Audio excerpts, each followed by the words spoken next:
ఇక అప్పుడే డ్యూటీ నుంచి అలా వచ్చి కార్యక్రమం ముఖం కడుక్కున్నాడు ఇంట్లో ఖర్చుతోనే. ఇక నా బహుమతి అయితే ఇచ్చిన. చూసిండు, ఏ ఎక్కడిదే ఇది, ఎక్కడి నుంచి తెచ్చినవే అని అడుగుతుండు.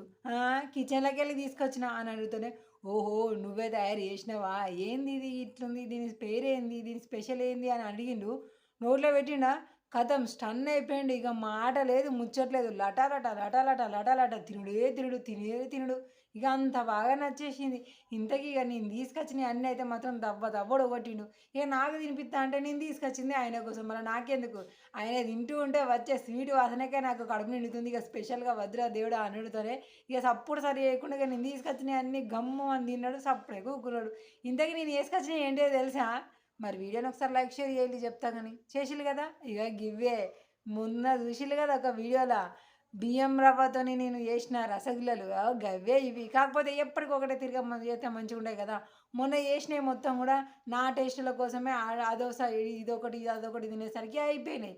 ఇక అందుకోసమే స్పెషల్గా మళ్ళీ మా ఆయన కోసం ఇలా కలర్ కూడా డిఫరెంట్గా చేసిన. పూర్తి వివరాలు కావాలంటే ఒకసారి మన